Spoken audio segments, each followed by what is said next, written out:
Vamos a invitar a la campana a sonar. Cuando la invitamos a sonar, enviamos nuestro amor, nuestros saludos y buenos deseos a los seres que la oirán.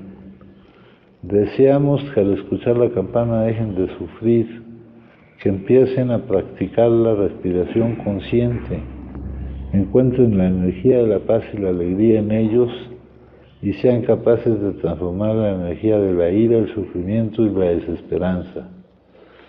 Por eso invitar la campana a sonar y enviar su sonido para que la gente de nuestro alrededor pueda oírla es una acción sumamente compasiva. No podemos hacerlo sin poner todo nuestro corazón en ello. Con el cuerpo, la palabra y la mente en perfecta unidad, envío mi corazón con el sonido de esta campana. Que todos los que la escuchen despierten de su olvido y trasciendan el sendero de la ansiedad y el pesar. Escuchando la campana siento que las aflicciones que hay en mí empiezan a disolverse. Mi mente se serena y mi cuerpo se relaja. En mis labios nace una sonrisa.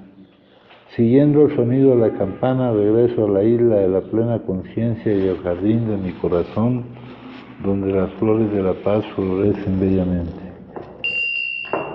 Sergio, ¿cuándo llegaste, hijo?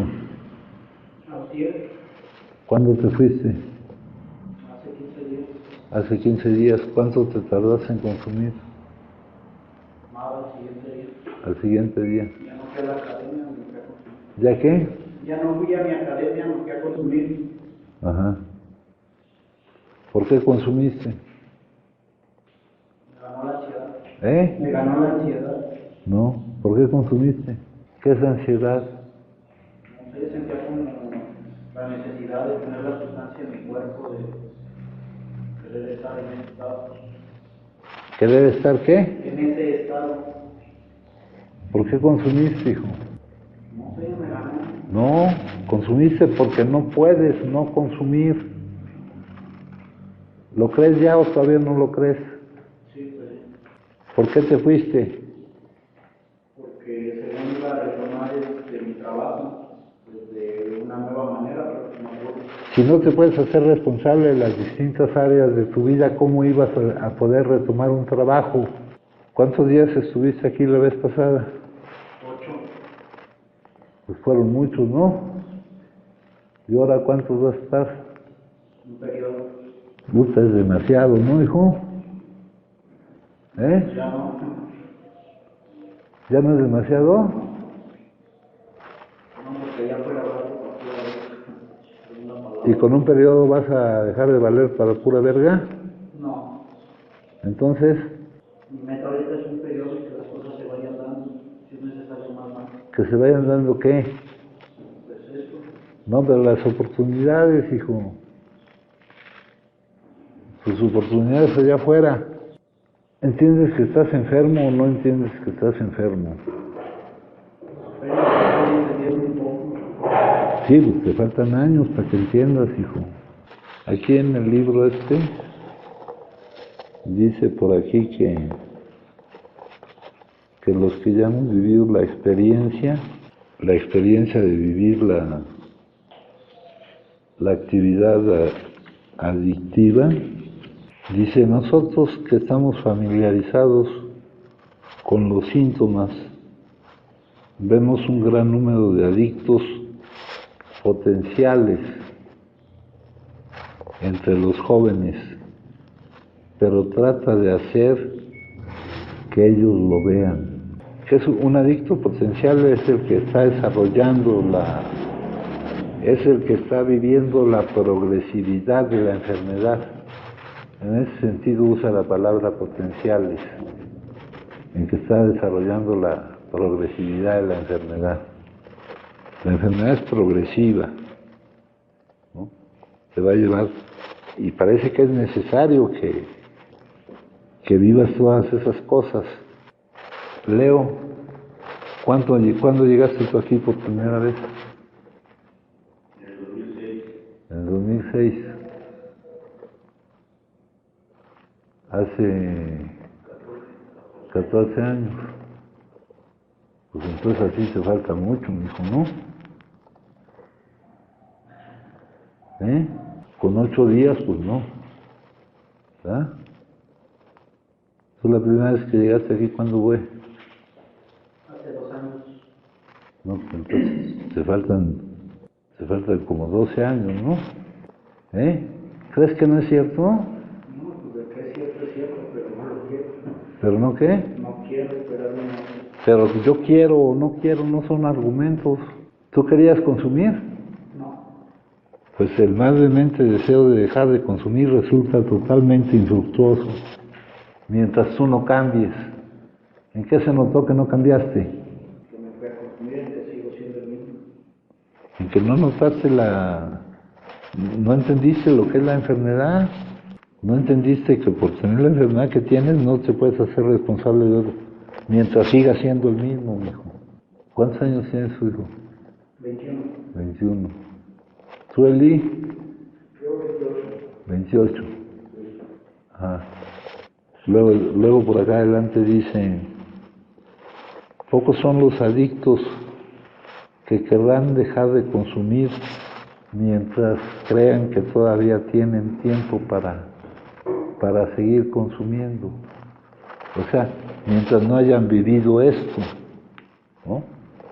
Y el caso de Leo no es el caso más extremo, en que se tarda uno en salir de esto. Entonces hay que empezar de una vez, ¿no? Ahora, ¿cuál es la solución? Le acabas de decir.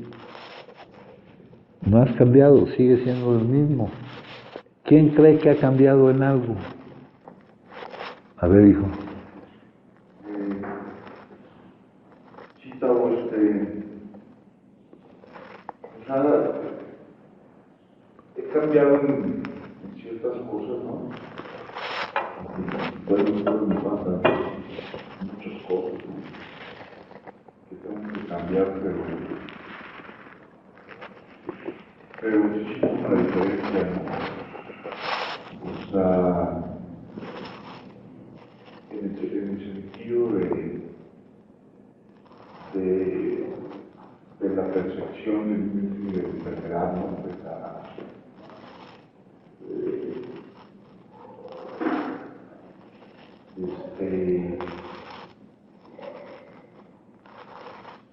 que ya no sé, como que ya más derrotado, ¿no? En el sentido, ¿no? De que me doy cuenta de que ya no, que existen, o sea, todo lo de afuera, ¿no? De que no lo puedo cambiar ni controlar, ¿no? Que solo puede existir el cambio dentro de mí, ¿no?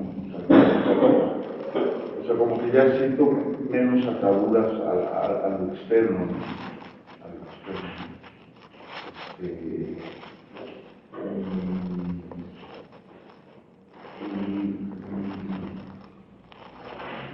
como que siento ese cambios más como interiormente, ¿no? Que todavía me falta mucho, ¿no? De repente me agarra de alguna locura de aferrarme a ciertas cosas, ¿no? Pero ya como que lo he desechado, ¿no? O sea, de ideas que tenía antes, de conceptos, ¿no? Condicionamientos, ¿no? Sobre todo externos, ¿no?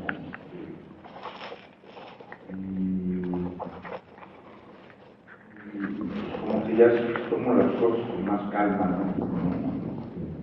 Por ejemplo, antes era como más paciente, ¿no? Ahora como que ya lo tomo con más calma todo, ¿no? O sea, sí, todo viene en su momento, ¿no? O sea, no te desesperes o no. Entonces como que siento menos, como que siento más tolerancia a la frustración, ¿no? Porque a veces cuando escribo o hago cosas, quiero que salgan de lo que te digo usted. Pues si no sale, espérate, tranquilo, ¿no? Con paciencia, no tienen que salir que quieras, ¿no? Y como que un poco más enfocado ya más a la práctica que a la teoría, ¿no? Entonces, me siento más tranquilo, ¿no? Más tranquilo, ¿no? O sea, sí hay días que me mueven, ¿no? Pero ya son chingos, ¿no? Ya como que van. Fíjense, íbamos a leer las lecturas, pero con lo que tú estás diciendo vamos a adelantar una. Rescatado por la rendición. La característica del llamado adicto típico es un sentimiento egocéntrico narcisista, dominado por sensaciones de omnipotencia, que intenta mantener a toda costa su integridad interior. Aquí en lugar de integridad interior vamos a ponerle su independencia. Interiormente el adicto no acepta ser controlado por el hombre o por Dios. Él, el adicto, es y debe de ser el dueño de su propio destino. Es y debe de ser quien determine cuál va a ser el camino de su vida. Luchará hasta lo último por preservar esa posición. ¿Verdad? Luchará, es el que decidirá por dónde va a ir mi vida, no tomando en cuenta la limitante que tiene, para ayudarnos a ver de que eso, en primer lugar, para ninguna persona es posible y para nosotros especialmente se dificulta mucho más. ¿No? Si tú hubieras tomado en cuenta que eras adicto, te hubieras dado cuenta que no ibas ni siquiera a llegar a la academia, hijo. ¿No? Acá tenemos esto. Dice, Alcohólicos Anónimos es el nombre que se aplica a un grupo de exadictos. Ahí está mal, ¿no? Hay muchas cosas que ya tienen corrección. Porque adicto, una vez adicto para siempre.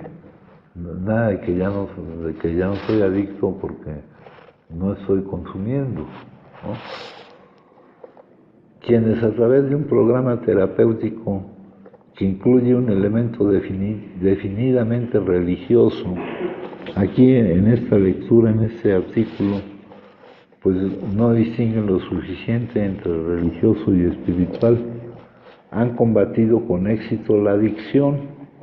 Este grupo se deriva de los esfuerzos de un hombre, el señor X, que en 1934 encontró una respuesta a su problema con el consumo por medio de una experiencia religiosa personal. Aquí cuando dicen religión, ya hemos hablado lo suficiente de la diferencia entre religión y espiritualidad. Hay muchos que siguen utilizando el término indistintamente. En la junta pasada yo les mencionaba de la diferencia entre religión y espiritualidad. Este libro se llama Las variedades de la experiencia religiosa. Aquí no hace la distinción, pero en realidad se refiere a la experiencia espiritual. Y dice, el tema de esta investigación de las variedades de la experiencia religiosa no es la religión institucional, es lo que decíamos la semana pasada, sino los sentimientos e impulsos religiosos que anidan en la naturaleza del hombre. Estoy leyendo otra explicación del adicto, que es un buscador, y también lo dice por aquí un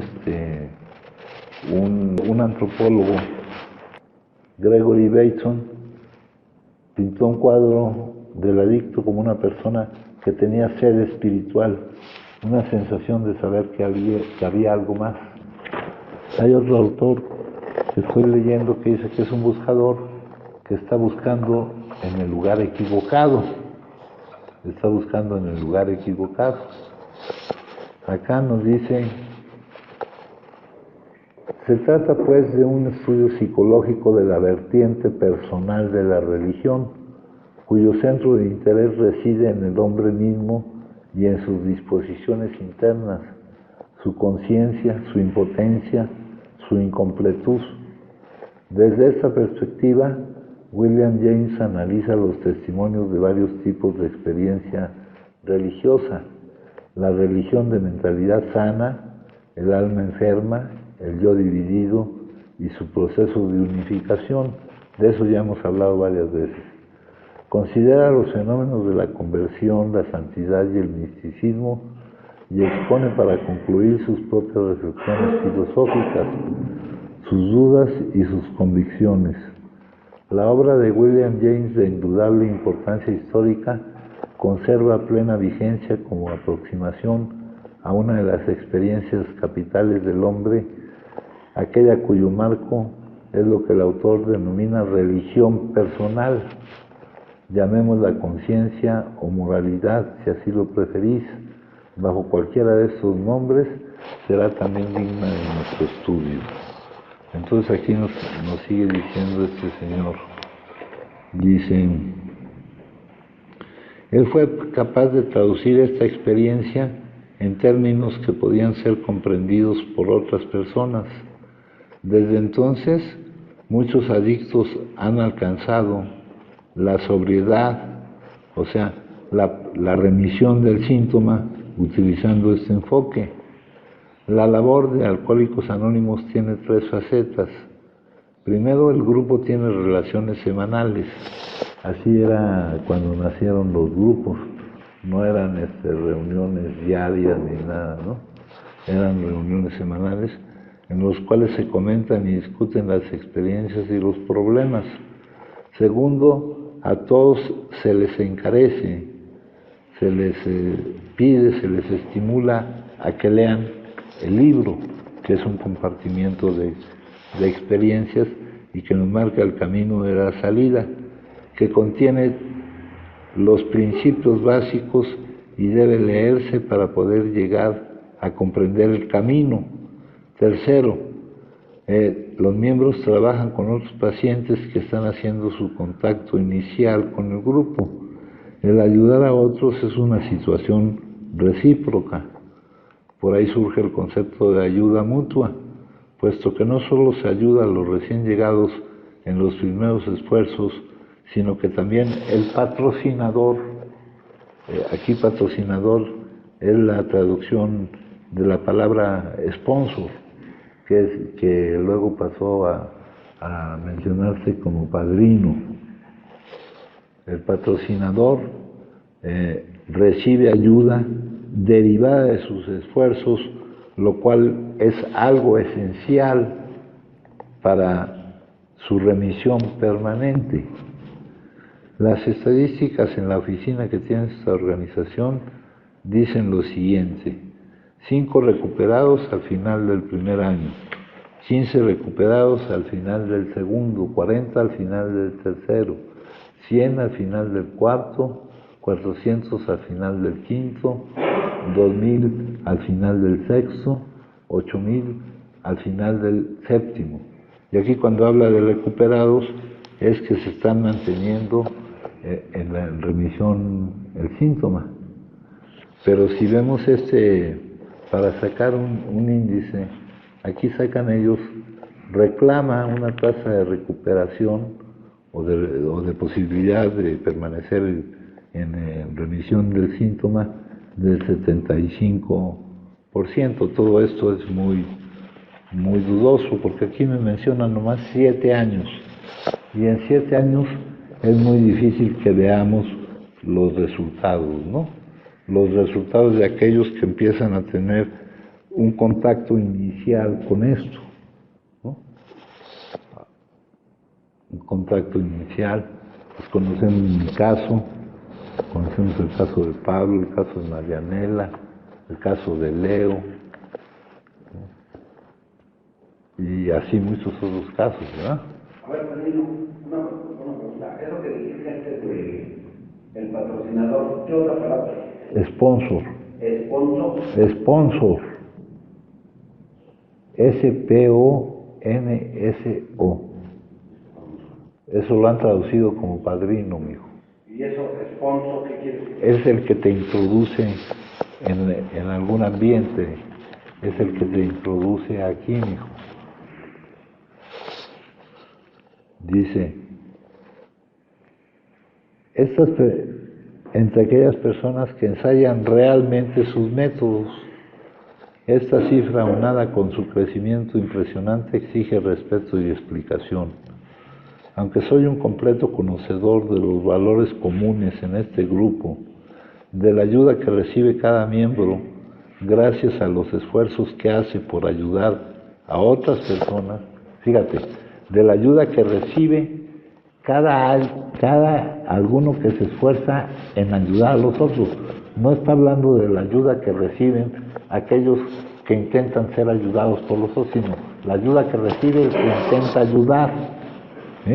Eso es muy importante.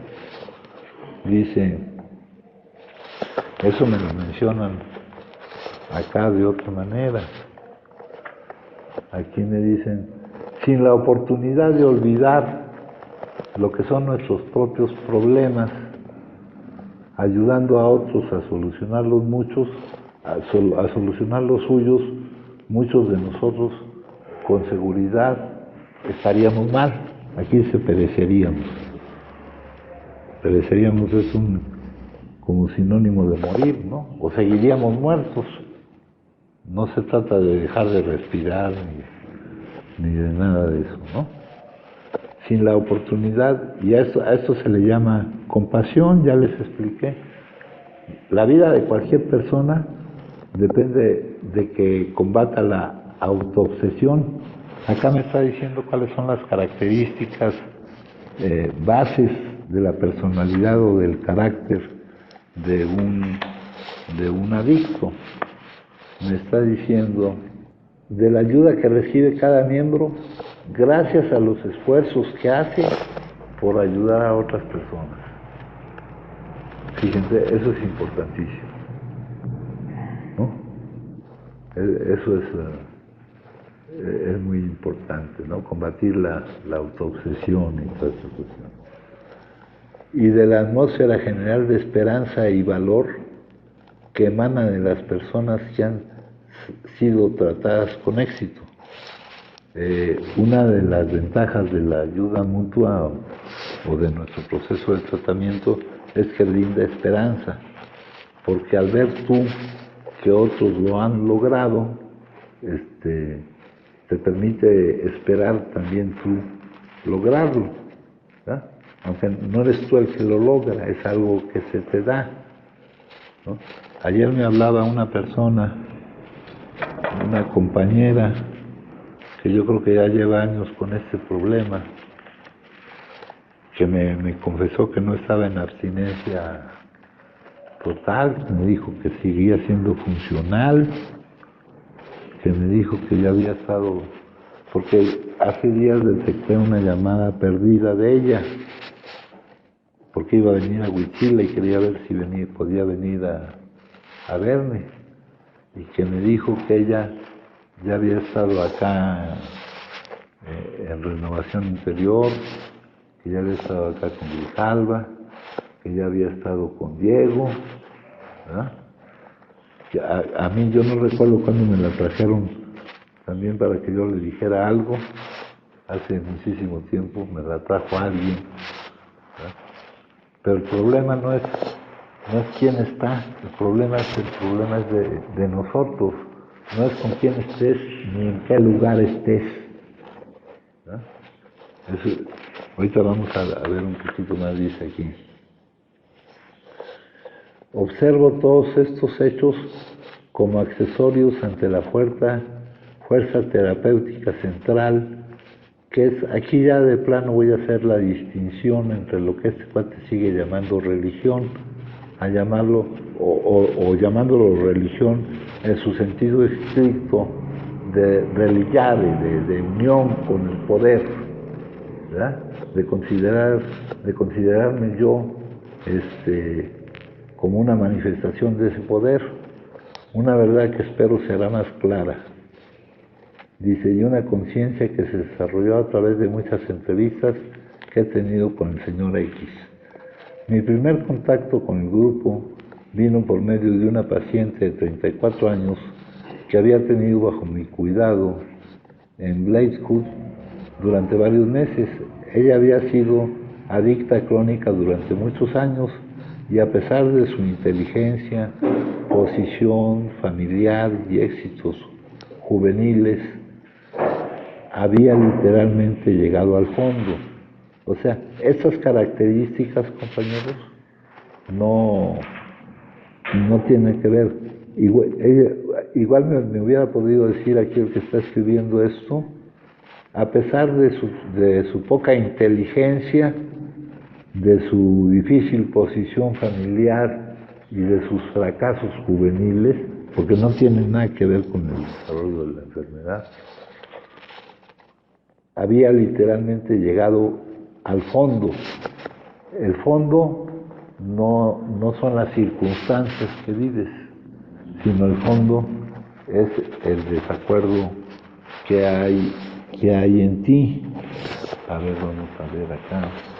Acá, regresándonos al 2 de enero, dice, ¿cómo era que opera este método, este camino que se nos sugiere?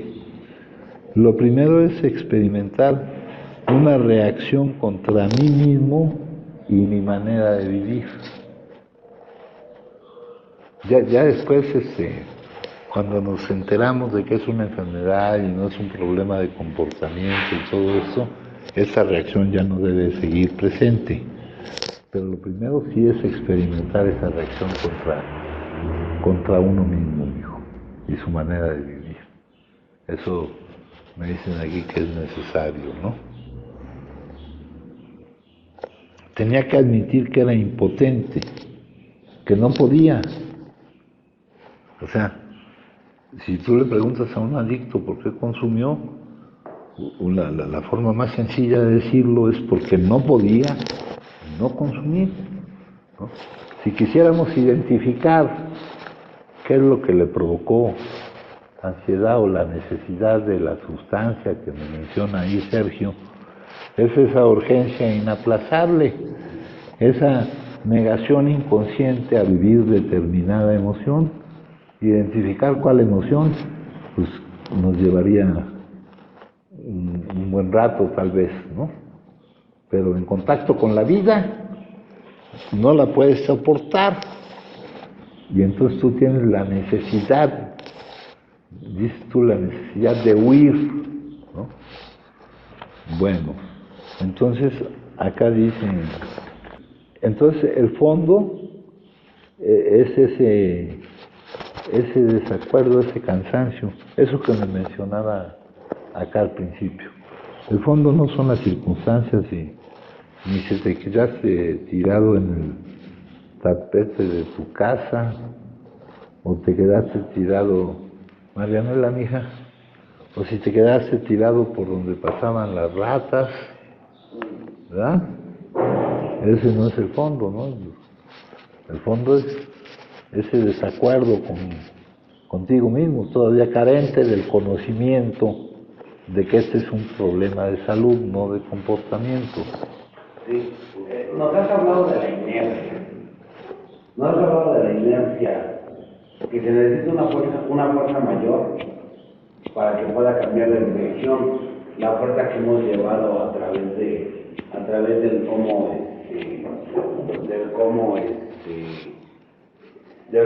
hemos tenido que ver la vida, ¿no?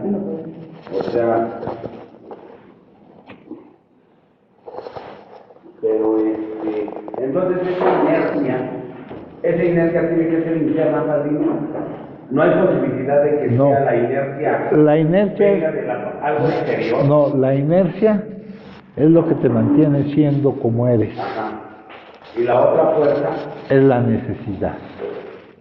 ¿Esa es adentro o también se puede reflejar? Porque lo que uno trae dentro se refleja en lo que veo. Sí, no, es la necesidad de cambiar.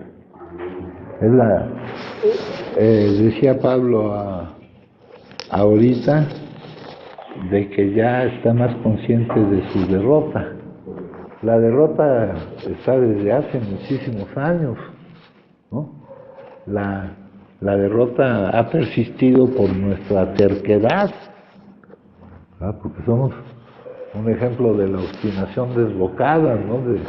De insistir en lo mismo. No es lo mismo estar derrotado que saberse derrotado, que tener conciencia de esa derrota, de esa necesidad. Fíjate, acá sí va a decir unas cosas interesantes, dice. Había literalmente llegado al fondo. Y aquí pone este fondo en circunstancias externas. Después de una permanente pérdida en su fortuna, que la había dejado prácticamente en la ruina. Aunque yo no conocía a una paciente que deseara más desesperadamente aliviarse y que cooperara con mejor buena voluntad en el tratamiento, ¿verdad? No resistiéndose a él. Porque parece mentira, pero los que estamos aquí en el tratamiento, que ya sabemos que no es más que el experimentar ese cambio, ¿verdad? No, nos cuesta trabajo, no tenemos la buena voluntad. Dice aquí, los resultados eran muy satisfactorios.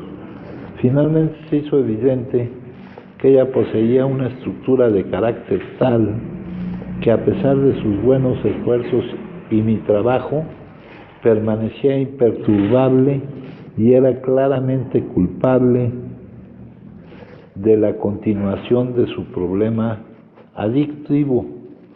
Un día llegó a mis manos una copia mimeografiada del libro. La leí y encontré que contenía una descripción muy precisa del problema del carácter que yo había estado tratando en mi paciente. En un esfuerzo por ubicarla un poco, le entregué el libro para que lo leyera.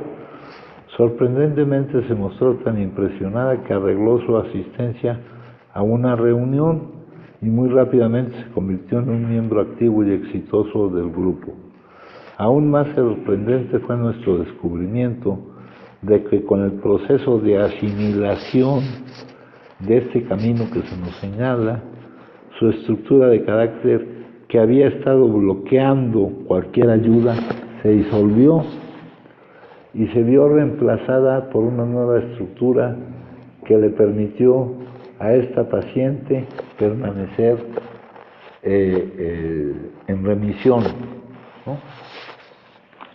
Algo había tenido lugar bajo mi propia vista, de lo cual no podíamos dudar y que no podíamos explicar como mera coincidencia. Me vi a mí mismo haciéndome la pregunta, ¿qué fue lo que sucedió?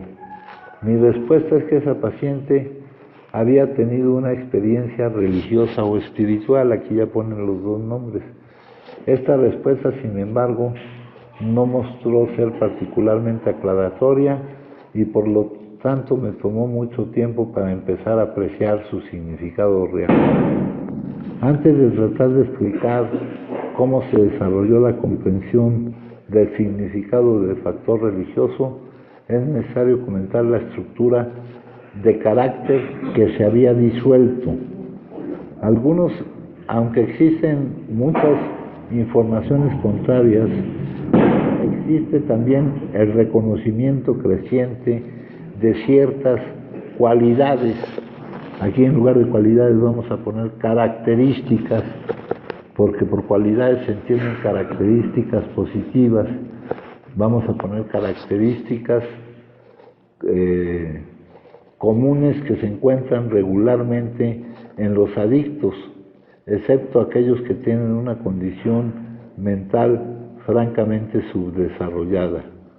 La característica del llamado adicto típico es un sentimiento egocéntrico, narcisista, dominado por sensaciones de omnipotencia que intenta mantener a toda costa su integridad interior, su independencia. Esto de independencia lo entiendo si leo lo que sigue. Si bien esas características se encuentran en otros desajustes, aparecen en su forma relativamente pura en todos los adictos.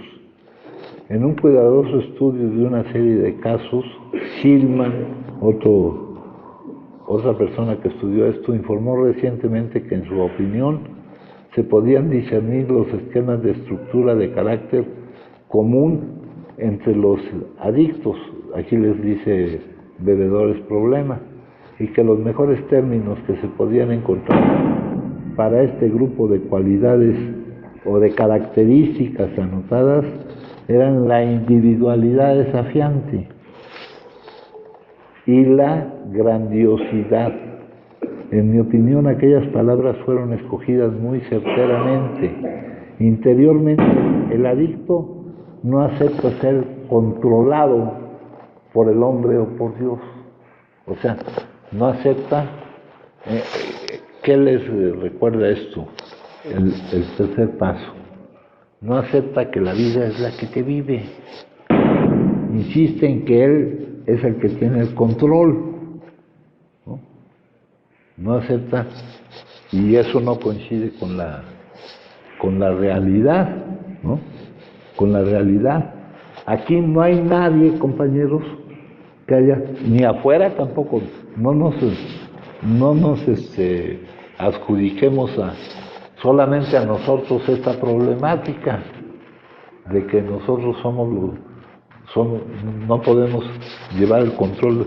No, el hombre no es el que controla por dónde va su vida.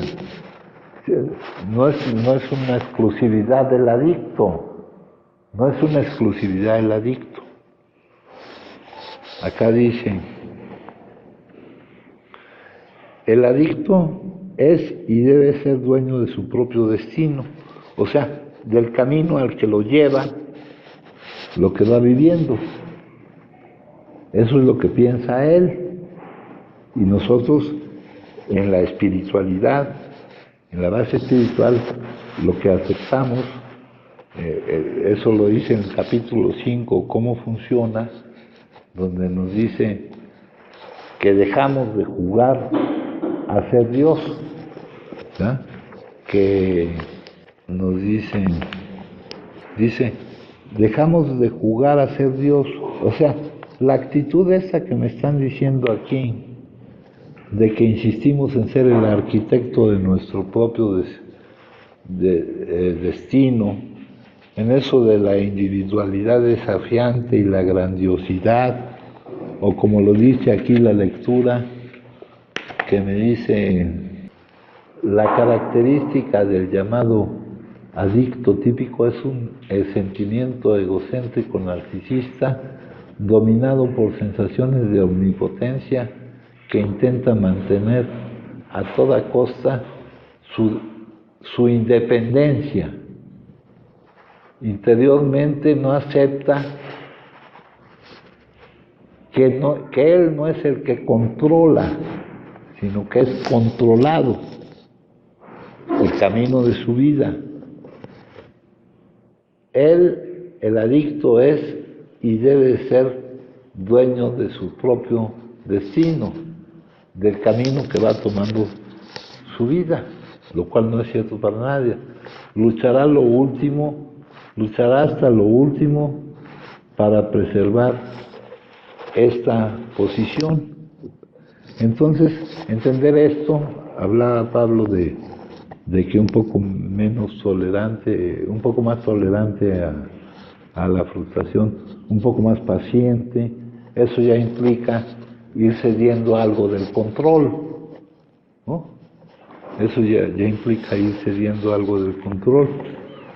Dice, sabiendo que existe la presencia más o menos constante de estos defectos, de estos rasgos de carácter, es muy fácil observar la razón por la cual la persona que los posee tiene dificultades para aceptar a Dios o su unión con Él o la religión, ¿verdad? Por esos defectos de carácter, porque él cree que debe tener control. para aceptar, donde aceptar a Dios no es un aceptarlo verbalmente, sino aceptarlo en lo que vives, ¿no?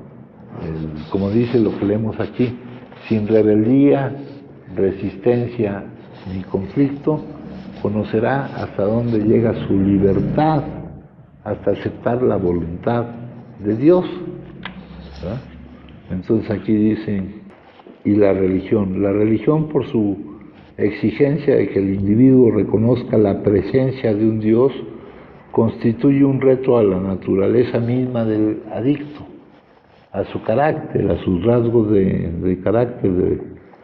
Pero por otro lado, y este punto es básico, si el adicto puede aceptar verdaderamente, no de palabra, aceptar verdaderamente la presencia de un poder más grande que él, de un poder superior a él mismo, entonces él, con este simple paso, que es el tercer paso en realidad, modifica por lo menos temporalmente y posiblemente en forma permanente su más profunda estructura interior, y cuando lo hace sin resentimiento o reacción, entonces ya no es más un adicto típico. El hecho extraño es que si el adicto puede mantener esa sensación interior de aceptación, puede y podrá permanecer en remisión el síntoma durante el resto de su vida. Para sus amigos y familiares ha logrado la religión, ¿no? Lo que Evie le dijo a Bill. Para los psiquiatras ha logrado una forma de autohipnosis, o como ustedes prefieran denominarlo. Sea lo que fuera que haya ocurrido en el interior del adicto, este ahora puede permanecer sin la presencia del síntoma. Tal es la argumentación de Alcohólicos Anónimos, y yo creo que está basada en hechos reales. Volvamos a mi paciente y describámosla después de su experiencia en Alcohólicos Anónimos. En su estado original ella correspondía perfectamente a la descripción que hemos dado de la estructura de carácter de un adicto. Después de que Alcohólicos Anónimos empezó a actuar, los cambios en su personalidad se volvieron aparentes. La agresión empezó a disminuir materialmente. Desapareció la sensación de estar desubicada dentro del mundo. Acuérdense aquello de estar esperando que la vida se adapte a nosotros, ¿no? Desadaptados de la vida. Y con ella se desvaneció la tendencia a sospechar de las motivaciones y actitudes de las otras personas. A esto siguió una sensación de paz y tranquilidad que fue disminuyendo la tensión interior. Luego los rasgos de su cara se ablandaron y se volvieron más amables y más comunicativos. Esta médula interior se había alterado lo suficiente para traer a esta paciente la remisión del síntoma durante un periodo de 5 años. ¿Cuál fue la naturaleza de la experiencia que conmovió a esta paciente cuando se unió a Alcohólicos Anónimos? La respuesta es que alguna especie de fuerza religiosa o espiritual se despertó.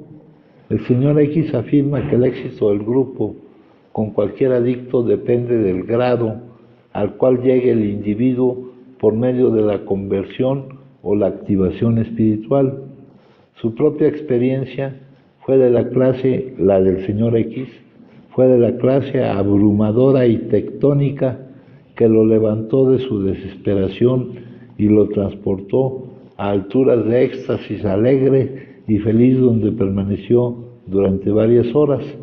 Este estado fue seguido por una sensación de paz y serenidad y convicción profunda de que se encontraba libre de la esclavitud del consumo. Afirma además que aproximadamente el 10% ingresan bajo el poder de una experiencia similar. El restante 90% que permanece sin el síntoma alcanza los mismos resultados, desarrollando lenta y mucho más gradualmente el lado espiritual de su naturaleza, siguiendo el camino que ya hemos descrito. Según la experiencia de la agrupación, la velocidad con la cual tiene lugar ese despertar no es un criterio de profundidades de aceptación o continuidad en la sobriedad. La entrega religiosa, aunque sea pequeña al principio, inicia este proceso. El programa ayuda a llevarla a una conclusión feliz. ¿Qué es entonces un despertar espiritual? Nuevamente la experiencia del señor X nos informa.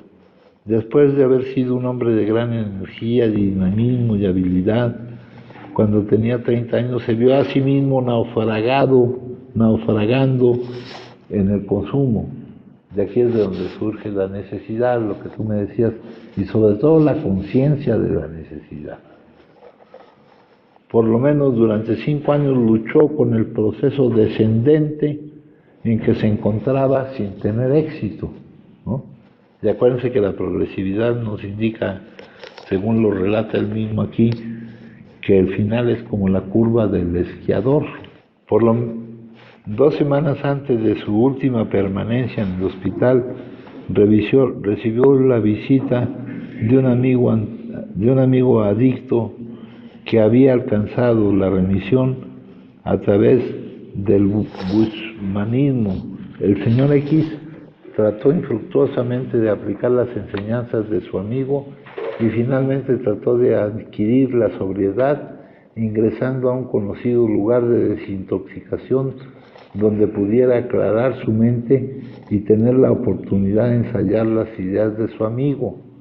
En un estado mental libre de la urgencia inaplazable por la sustancia, se encontraba desesperado, deprimido, sin ánimo de luchar. Deseaba tratar cualquier cosa porque sabía que la alternativa que le esperaba era el hospital oficial o una vida de locura permanente, ¿no? Trató de intentar cualquier cosa porque sabía lo que le esperaba.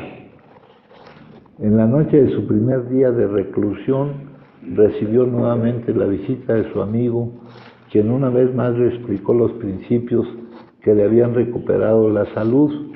Ya, acá aparece de nuevo la palabra recuperado la salud. Ya sabemos quién es este amigo, ya sabemos que esa recuperación no fue definitiva, ¿verdad? Este amigo se mantuvo, pero no logró la remisión permanente. Dice, se vio sumido en una depresión aún más profunda, que él mismo describe como una profunda sensación de melancolía y desesperación sin paralelo. Repentinamente esta agonía espiritual lanzó un grito: si existe Dios, que se me muestre ahora. Y con este clamor empezó su experiencia religiosa. Él puntualiza, y yo creo que con toda razón, que solamente cuando logró sentirse totalmente humilde, pudo volverse humilde. Es contrario a todos los rasgos esos de carácter que nos mencionó al principio, que son típicos en el adicto, ¿verdad? Humilde, ¿no? La verdad es que no es uno el que controla, ¿no? Dice, pudo volverse hacia él para buscar la ayuda que ahí podía encontrar. A la luz de la propia experiencia del señor X, un despertar religioso espiritual es un acto de confiar en la propia omnipotencia. La individualidad desafiante ya no sigue desafiando, sino que acepta la ayuda, la orientación y el control del exterior. Y cuando el individuo abandona sus sentimientos vengativos y agresivos consigo mismo y con la vida, se ve abrumado por sentimientos fuertemente positivos, tales como el amor, la amistad, la tranquilidad y la satisfacción, estado que es la antítesis completa de la intranquilidad e irritabilidad anteriores. El hecho significativo es que con este nuevo estado mental, el individuo ya no se ve impelido, obligado a consumir. Una mirada más profunda al fenómeno del cambio espiritual proviene de otro paciente cuyo caso desearía citar. Este es un hombre de unos 40 años, proviene de una familia acomodada y es el menor de varios hermanos, pero fue el hijo predilecto de una madre neurótica e hipocondríaca. Empezó a consumir en su adolescencia. Casi inmediatamente aprendió a confiar en la sustancia para afrontar situaciones sociales, y a medida que los años fueron pasando, esta dependencia se volvió más pronunciada. Finalmente, después de una prolongada racha, fue internado en Blaiswood. Mostró ser un paciente sumamente sensible y dispuesto a reconocer su tendencia adictiva, y se vio rápidamente interesado en la salida. Después de permanecer en el hospital durante un mes, le dimos de alta convencido de que ya podía manejar el problema. Después de un corto tiempo, sin embargo, empezó a consumir nuevamente y 4 meses después regresó al hospital tras varias semanas de consumo ininterrumpido. Nuevamente mostró su disposición para las entrevistas, pero ahora se hizo evidente de que estaba librando una tremenda batalla que era exactamente la misma que anteriormente había librado el paciente que hemos mencionado. Los defectos que ya hemos descrito se presentaban como barreras insuperables para la terapia, ¿no? Los defectos de no admitir, no tener control. Durante las semanas en que estuvimos discutiendo estos obstáculos, el paciente empezó a consumir esporádicamente y finalmente se vio envuelto en una racha que solo vino a terminar cuando lo trajeron de nuevo a Blaiswood. Como es usual con todos los adictos, cuando lo desintoxicamos, se vio lleno de remordimientos, sentido de culpa y una tremenda sensación de humildad. La personalidad desafiante había sido golpeada por los excesos de su propia conducta, y en ese estado se encontraba firmemente seguro de que nunca más volvería a consumir ni una dosis. Al tercer día de su recuperación, sin embargo, me pidió durante una entrevista que yo tratara de hacer algo acerca de ello, y cuando yo le pregunté a qué se refería con ello, me explicó: esa antigua sensación que me está volviendo, siento que me cierro de nuevo para alejarme de usted y de todo lo que ha acontecido. La indiferencia a su problema, esa agresiva seguridad, la carencia absoluta de cualquier sentimiento real de humildad y culpabilidad, todos los defectos de carácter que habíamos llegado a identificar como el marco mental que lo conducía hacia el consumo, se estaban haciendo presentes nuevamente para llenar las sensaciones, los pensamientos que le sobrevenían cuando podía emerger de su problema. Él sabía que si se dejaba sobrepasar por estos pensamientos, tarde o temprano volvería a tener una racha adictiva. Se dio cuenta que en alguna forma debía aferrarse a las actitudes que había tenido tan pronto se vio desintoxicado. Al día siguiente empezó su entrevista con esta afirmación: doctor, creo que ya lo tengo. Continuó informándome que había tenido una experiencia la noche anterior. Denominó esta experiencia, a falta de un mejor término, un despertar psicológico. Lo que sucedió fue un rayo repentino de comprensión acerca de sí mismo como persona. Esto ocurrió más o menos a las 11 de la noche y permaneció acostado pero despierto hasta las 4 de la mañana, ajustando sus nuevos criterios y tratando de comprender y aplicar este conocimiento a su propio caso. No es fácil reconstruir los eventos de ese periodo de 5 horas, aunque esos eventos constituyeron una experiencia importante en la vida de ese paciente que le dieron una apreciación básica de sí mismo como adicto. Más aún, por primera vez pudo verse a sí mismo como siempre había sido.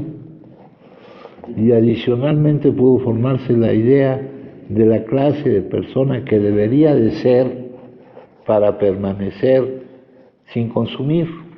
Aunque no se dio cuenta de ello en esta ocasión, había cambiado su punto de vista totalmente egocéntrico y subjetivo a una comprensión objetiva y madura de su propia condición y de su relación con la vida.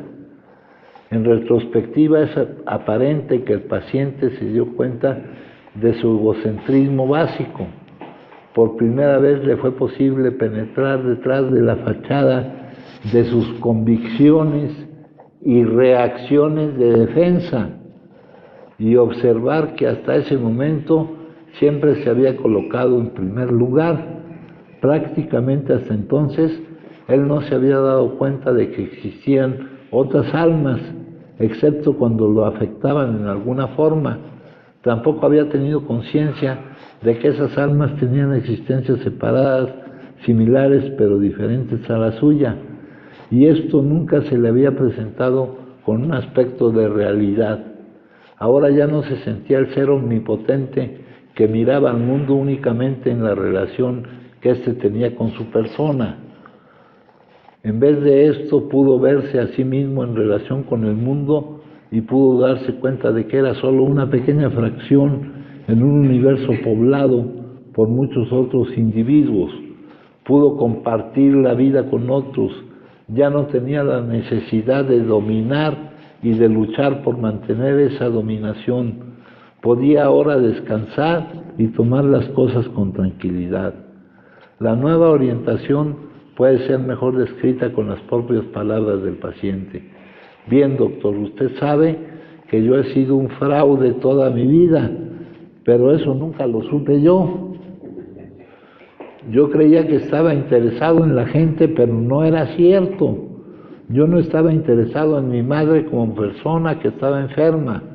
No me di cuenta de que ella podía estar sufriendo como persona. Yo solo pensaba en lo que me iba a suceder cuando ella se fuera. La gente me señalaba como un hijo ejemplar y cuidadoso y yo lo creía, pero nada de eso era cierto. Yo estaba simplemente ansioso de tenerla cerca porque ella me hacía sentir mejor. Ella nunca me criticaba y siempre me hizo sentir que todo lo que yo hiciera estaba bien hecho. En su intuición se empezaron a presentar nuevas ideas respecto a sus relaciones anteriores con la gente. Hablando acerca de este punto, él comentó: como usted sabe, empiezo a sentirme más cercano a los demás. Puedo pensar en ellos a veces y me siento más cómodo con ellos también. Tal vez esto se deba a que yo ya no creo que ellos están en contra mía, puesto que ya no siento que estoy luchando con ellos. Yo creo ahora que inclusive puedo gustarle a la gente.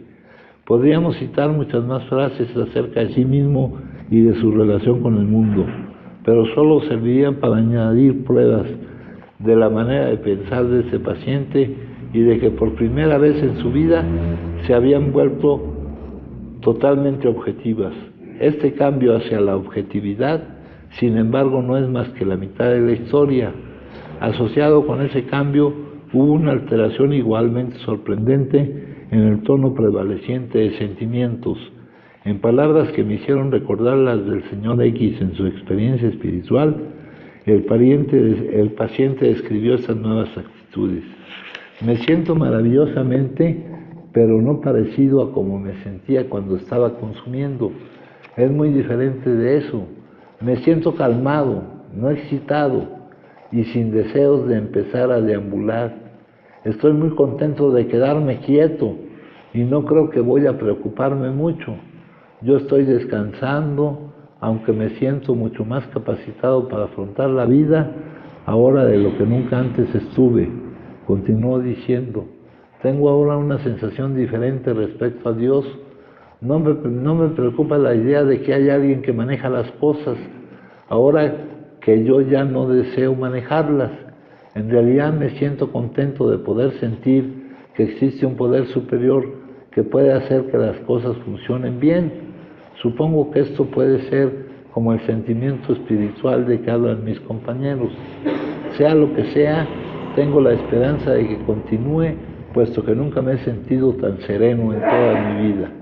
Con esta afirmación, el paciente manifiesta una actitud diferente hacia Dios y muestra también que ha llegado a darse cuenta del hecho de que cuando suprime el esfuerzo por mantener su individualidad, puede descansar y gozar de la vida en una forma calmada, pero sumamente satisfactoria. Tales sentimientos son, como él mismo lo dice, claramente espirituales en su calidad, y él tiene razón en su apreciación, puesto que ha sido capaz de mantenerse abstemio durante un periodo de casi un año. El cambio hacia la objetividad y el tono distinto de sus sentimientos muestran ser lo que él necesitaba para permanecer sin consumir. A pesar de su periodo relativamente breve de remisión, este paciente cree estar en un sendero mucho más firme. Hasta ahora durante los periodos de remisión él estaba constantemente luchando contra el consumo. Ahora tiene paz mental verdadera porque sabe lo que necesita para mantenerse pensando en forma sobria. Hemos citado este caso porque representa a un individuo que sufrió una rápida reorientación psicológica cuyo resultado fue una forma de vida totalmente nueva y diferente que implicó cambios en su actitud general. Aunque se puede cuestionar la permanencia de esta nueva estructura, no puede dudarse del hecho de que la experiencia misma ha ocurrido. De mucho mayor significado para los propósitos de este artículo es el hecho de que el paciente, como resultado de su experiencia, utilizó las mismas palabras descriptivas de sus nuevos sentimientos que usó el señor X después de su experiencia religiosa, así como también mi otra paciente después de las actividades de Alcohólicos Anónimos empezaron a tener un sentido y actuar en ella.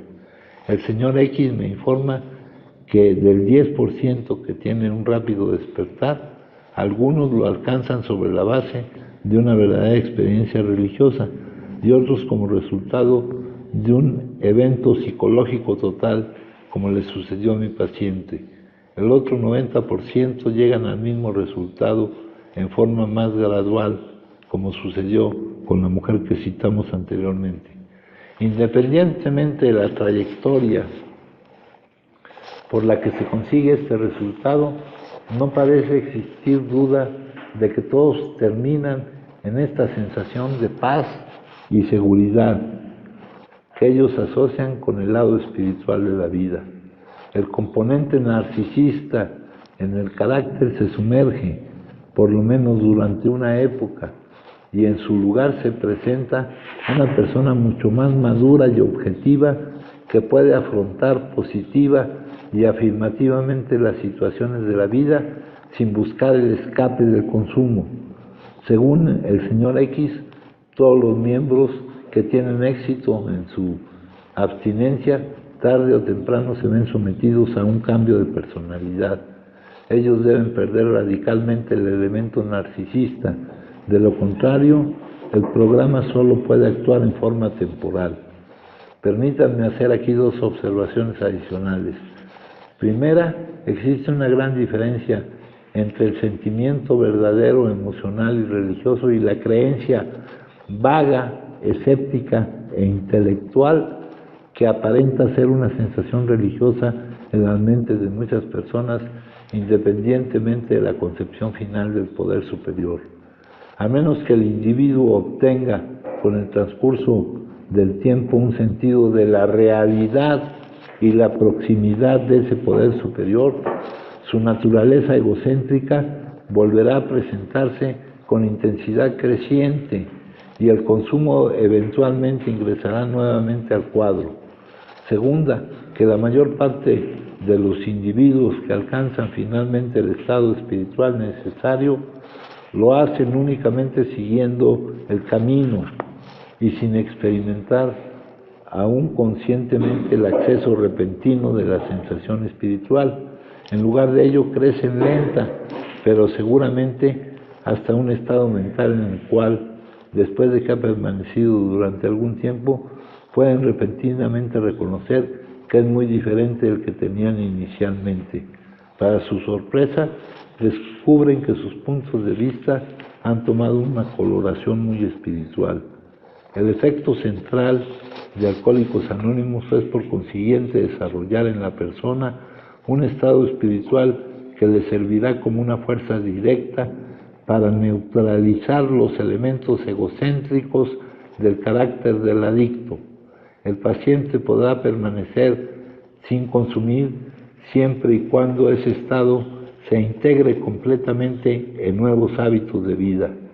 El señor X dice que el proceso de integración tiene lugar en un periodo de varios años y que si no hay cambios apreciables en la estructura de la personalidad después de 6 meses, el ángulo espiritual sucumbirá probablemente para que retorne el ego adicto que ha estado sumergido.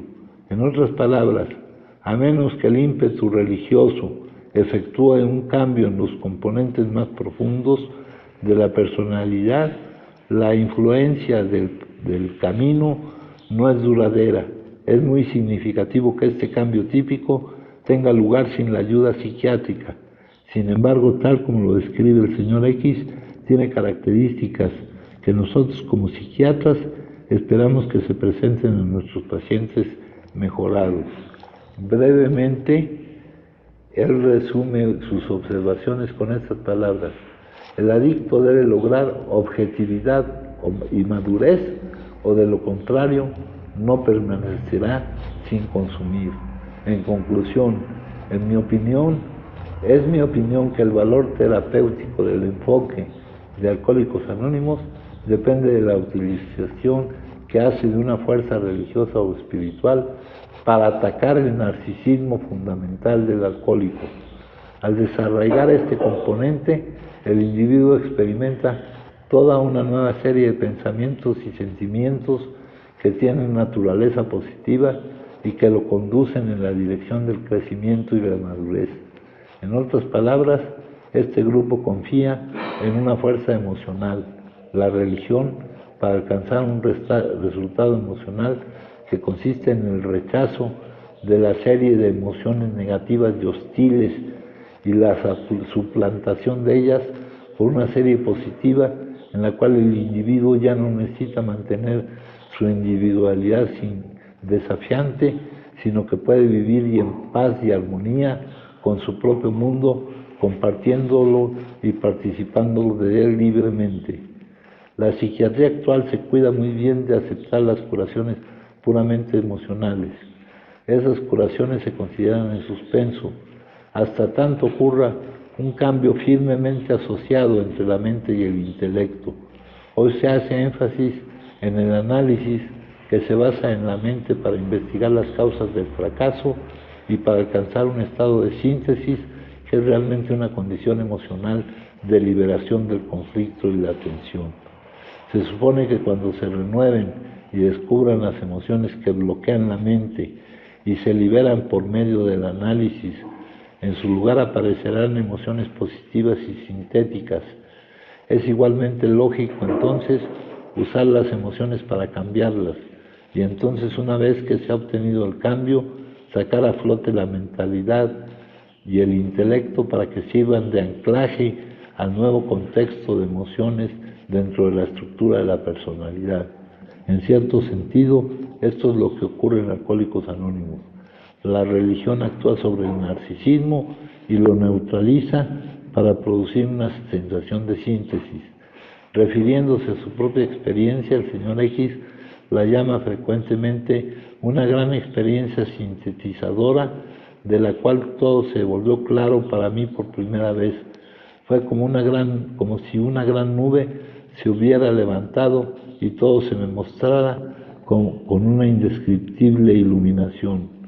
Mi segundo paciente, al referirse a este punto, me dijo: me siento como si ya me hubiera integrado en una sola pieza, ya me siento unido en mí mismo y no saliendo disparado en todas las direcciones simultáneamente. Fue a la luz de esta nueva serie de emociones como el paciente pudo responder más satisfactoriamente a una conversación acerca de lo que habían sido sus dificultades previas y de lo que ahora podría hacer para evitar las complicaciones posteriores. Después de esta experiencia sintetizadora, estaba por primera vez dispuesto para llevar a cabo un trabajo honrado y decente de comprensión personal. La lección para los psiquiatras es muy clara.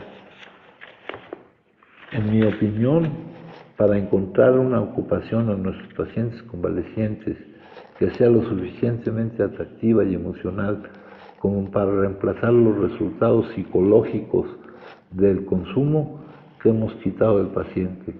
Estos hombres se sienten llenos de un celo divino y ese mismo celo mantiene su carácter misionero mientras se recupera el próximo paciente. Creo que nuestra profesión debe tener muy en cuenta y apreciar esta herramienta de gran valor terapéutico. Si no lo hacemos, seremos presos de esterilidad emocional y de haber perdido la fe que mueve montañas, sin la cual es muy poco lo que la medicina puede hacer. Fíjense, aquí tal vez los términos hayan sido muy diferentes a los que usamos muchas veces, pero es lo mismo que decimos siempre, ¿no? Es lo mismo que decimos siempre. En primer lugar, que de la subjetividad pasamos a la objetividad, que nunca habíamos visto lo que éramos y que ahora lo veíamos, que nunca habíamos visto que nuestra preocupación por otros era en realidad una preocupación por nosotros mismos, ¿no? Muchas cosas que nos han dicho aquí. Aquí, por ejemplo, nos dicen que estábamos desadaptados de la vida, que estábamos en plena fuga de la realidad. Eso lo dice ahí. Dice también que no podíamos distinguir la diferencia entre lo verdadero y lo falso. Que si no se da ese cambio, y esa es la alternativa que nos presenta en el capítulo 4 de ser otros, que si no se da ese cambio, una determinación o un deseo o una determinación de dejar de consumir no va a ser suficiente. Luego nos dice que con el temor no basta. Me sostuvo sin consumir por algún tiempo, pero volvió la locura insidiosa. También nos habla de que tengo la religión, pero esto lo describió como que sus raíces habían agarrado nueva tierra.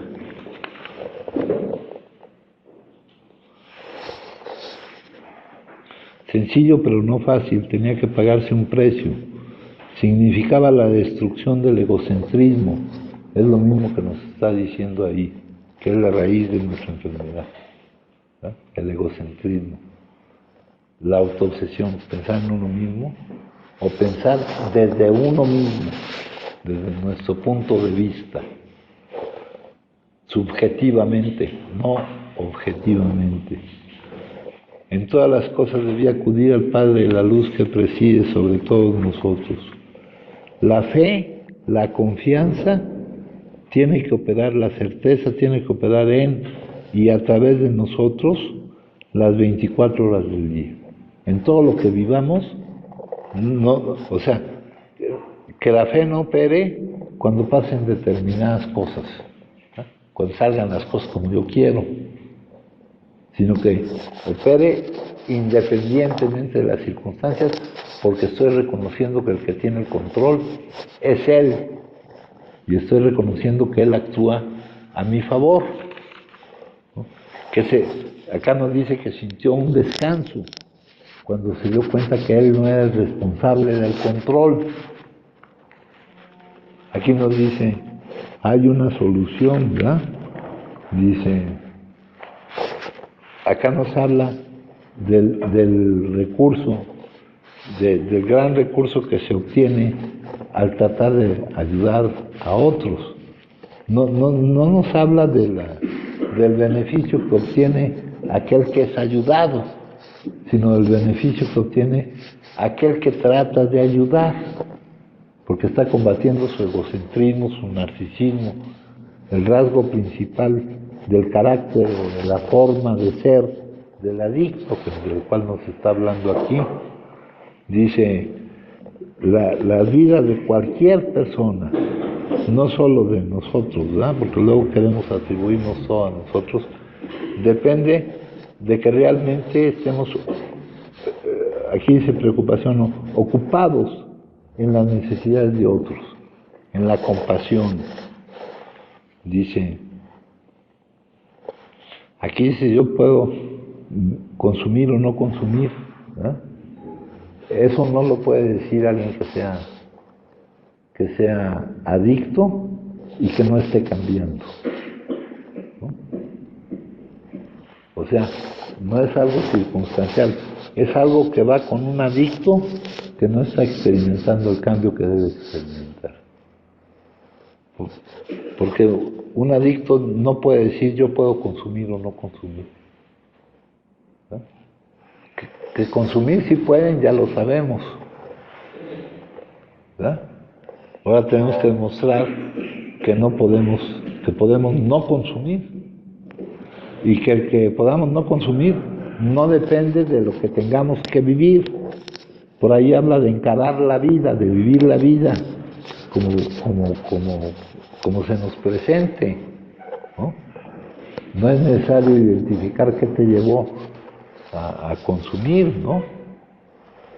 Ahora, la admisión, cuando se lee el primer paso, admitimos que no podíamos no consumir y que no nos podíamos hacer responsables de las distintas áreas de nuestra vida, que no podíamos aprovechar las oportunidades que se nos presentaran. Hay un axioma por ahí que dice, un lema que dice, primero es lo primero, ¿no? Entonces, no es muy difícil hacer un pronóstico, compañeros. Si no estoy cambiando, ¿verdad? Más adelante me dice, el más vehemente deseo de dejar de consumir, totalmente infructuoso. Hay tantos que quieren dejar de consumir, pero no pueden. Hemos tenido aquí le llama experiencias espirituales profundas y directivas, y aquí ya fue lo que nos explicó. Nos explicó de cierta manera este psiquiatra Thibaut en este artículo, ¿no, hijo? Que abandona la necesidad o la terquedad de omnipotencia, de controlar su destino, de no admitir la dependencia del que controla las cosas, ¿no? Es el rasgo característico que nos está mencionando él aquí. Luego dice aquí, estos cambios han revolucionado toda nuestra actitud hacia la vida, hacia nuestros semejantes y hacia el universo de Dios. Esto mismo, con otras palabras y con otra explicación, es lo que nos acaba de decir aquí este doctor. Dice, desechadas lo que no sirvió, fueron un conjunto completamente nuevo de conceptos y motivos se empezó a dominar. Luego más adelante acá, esa es la solución es el cambio, ¿no? De ese problema nadie sana siendo el mismo, nadie sana siendo el mismo. Entonces, no es demasiado difícil hacer un diagnóstico, ¿no? ¿Qué rasgos, qué características está apareciendo algo nuevo en mí, se está desechando algo en mí, para ver si estoy, si voy por el camino real que me saque de mi situación. Dice, ahora es una enfermedad progresiva, ¿no?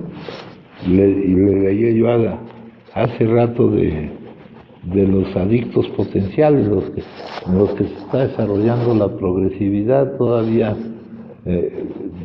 no tan subida como puede llegar a estar.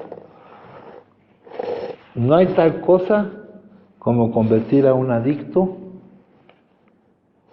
en otro tipo de consumidor, porque no todo el que consume es adicto. No hay tal cosa, ¿no? No eres adicto.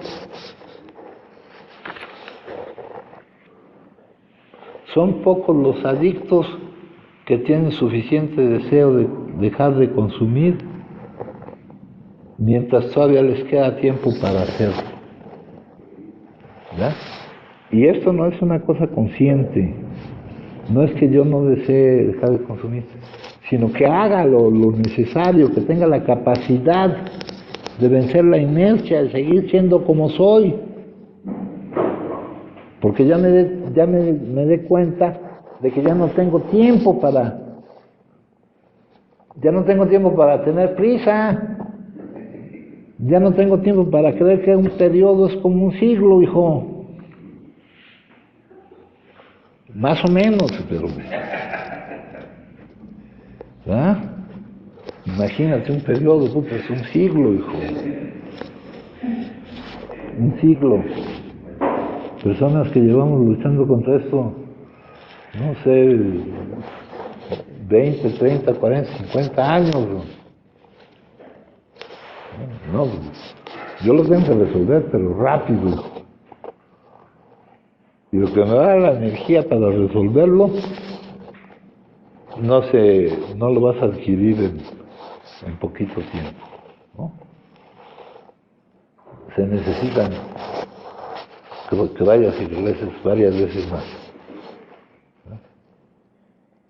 Ni modo, no vas a poder ahorrar los pasajes de ir y venir, hijo.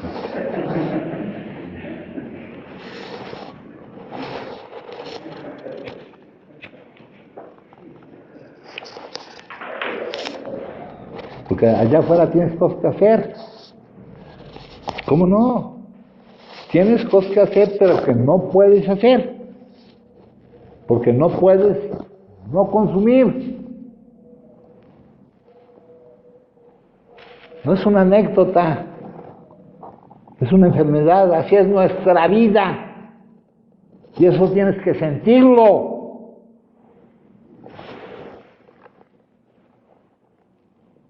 Dice por ahí el primer paso, dice una cosa bien loca. Dice, en los primeros tiempos de AA, solo los casos más desesperados, y aún esos con dificultades, pudieron tomar esto. Afortunadamente ahora no es así. Personas que no han perdido su familia o no sé qué, ¿ah? ¿Dónde está el primer paso? ¿Cómo ha sido posible esto? Y eso no es cierto, esto que dice aquí no es cierto, ¿eh? En los primeros tiempos únicamente los casos más desesperados pudieron aceptar esta amarga verdad. Aún estos desesperados tenían frecuentemente dificultades para darse cuenta cabal de que estaban desahuciados, pero los pocos que se percataron de esta verdad se agarraron a los principios, a estos principios de que todo es al revés como tú creías, de que no eres tú el que controla tu destino, ¿no? De que tienes que ver las cosas no en forma subjetiva, sino en forma objetiva, de que tienes que darte cuenta de lo que nunca te diste cuenta antes. Con el mismo fervor que el náufrago asiduo al salvavidas, y casi invariablemente obtuvieron la mejoría. Tal es el porqué en la primera edición, cuando nuestra asociación era pequeña, tratamos únicamente casos en los cuales se había tocado fondo. Muchos adictos menos desesperados intentaron seguir nuestro programa, pero sin éxito, porque no podían admitir su total incapacidad para controlar el alcohol, la cual provenía de estos rasgos de carácter que nos están. Su total incapacidad para controlar el alcohol equivale a la reacción que tienen a su total incapacidad para controlar su destino, para aceptar que no son omnipotentes, que no son autosuficientes. Aquí dice, es muy satisfactorio hacer constar que en los años siguientes la situación ha cambiado. Aquí me habla de años por venir, porque eso no ha pasado. Adictos que todavía conservan su salud, su familia y su posición económica comienzan a darse cuenta de su incapacidad para controlar el consumo, que proviene de su incapacidad para admitir que ellos no tienen el control de su vida. Entonces, esto hay que vivirlo, hijo. Entonces, no te preocupes por ir y venir. Al crecer esta tendencia se sumaron otros más jóvenes que no tuvieron que pasar por el infierno de estos últimos 10 o 15 años que nosotros atravesamos. Nomás pasaron por 9 o 14 años. En virtud de que el primer paso requiere la admisión de la imposibilidad de hacernos responsables de nuestras vidas, ¿cómo pudieron estas clases de personas dar este paso? Obviamente ha sido necesario levantar el fondo que muchos tocamos para que otros lo vieran. Repasando podríamos darnos cuenta que años antes de que nos diéramos cuenta ya habíamos perdido el control y que desde entonces ya no consumíamos por hábito real únicamente, y que en realidad era el comienzo de una progresión fatal. A los que lo duden podremos decirle, quizá usted no es un adicto después de todo. ¿Por qué no hace la prueba de consumir controlándose y teniendo en cuenta lo que le hemos dicho sobre la adicción? Esta actitud produce resultados prácticos e inmediatos. Entonces se ha descubierto que cuando un adicto ha sembrado en la mente de otro la verdadera naturaleza de esta enfermedad, esta persona se dirá, puede ser que tengan razón. Ya surge la duda, a lo mejor todo este tipo de locuras que estoy diciendo son ciertas. ¿Ah? Ya de que menos desaparece la negación de que lo que estoy diciendo no es cierto. Porque a mí me dijeron que no era cierto, me dijeron antes de irme que no era cierto. Pero a mí no había duda de que estaban equivocados.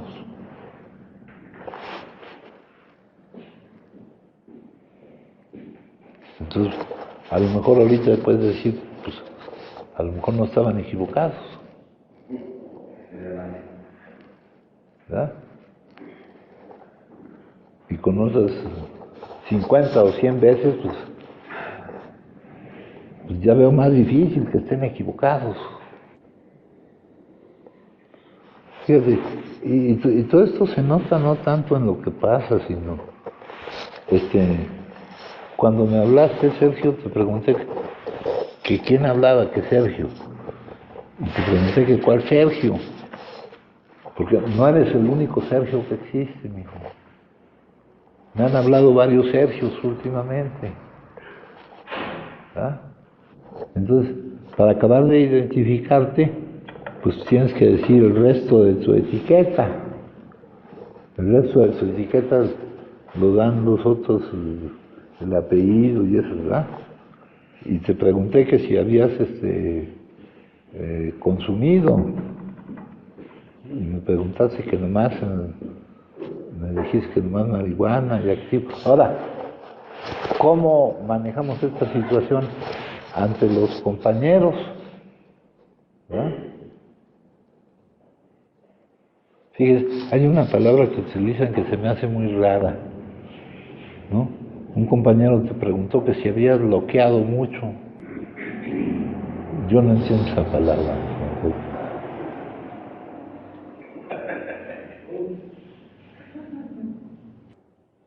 Bueno, pero de algo te sirvió. ¿Ah? Pero si ya no trajiste tu celular. Me lo consumí. ¿Te lo consumiste? No, lo hubieras cambiado por sustancia. ¿Cómo te consumes un celular, güey?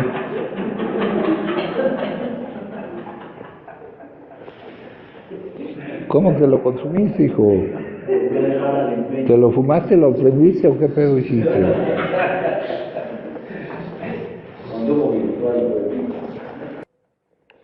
Mira, y en ti se empieza a manifestar la manía de cruzar a media calle, mijo. ¿Ah? Bueno, aquí en México pues todo el mundo cruza a media calle, pero eso que se escribió en otro lado donde tienes que cruzar por la esquina, mijo, porque si cruzas a media calle pues pasa alguien y te atropella. ¿Ah? Ya se empieza a manifestar de ti la manía de cruzar a media calle, hijo. Y esa manía, puta, dice, después de una semana de salir del hospital le atropella un tranvía y le rompe un brazo.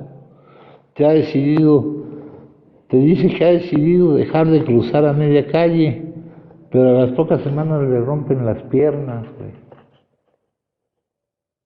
Es exactamente lo mismo. Porque aquí te lo explica, te dice, tenemos que admitir que si se sustituyera manía de cruzar a media calle por adicción, la ilustración encajaría perfectamente en nuestro caso. El que es efectiva y potencialmente, otra vez la palabra potencial, alcohólico potencial, y se va desarrollando la progresividad, con casi ninguna excepción, será absolutamente incapaz de dejar de consumir a base de que lo sepa. ¿Sabes que eres adicto? Suponiendo que ya lo sepas, no te sirve si con tu admisión no va a realizar el trabajo necesario para cambiar todo esto que leímos ahorita.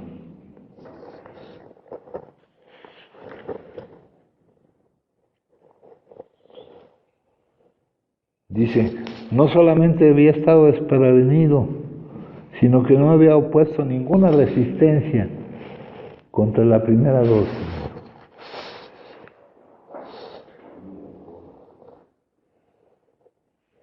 ¿No? Desprevenido, no sabías qué iba a pasar. Era seguro que iba a pasar.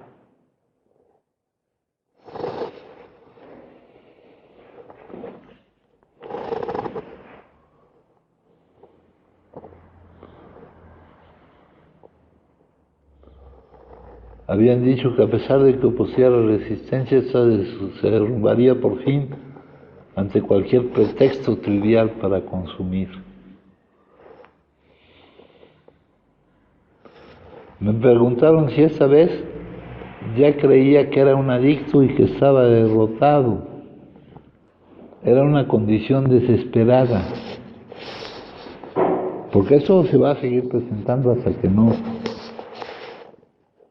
que la fuerza esa de la necesidad de cambiar, basada en lo que has vivido, hijo, no te permita cambiar la dirección de ser como eres y de reaccionar a la vida como reaccionas. Eso que describes como ansiedad no es más que tu reacción a la vida. La vida te provoca ansiedad, es difícil soportarla. Y te vendes la mentira de que consumiendo se puede soportar. Dice, quería decir que tendría que arrojar por la ventana varios conceptos que había tenido toda mi vida. Dice, cosas de las que nunca me di cuenta.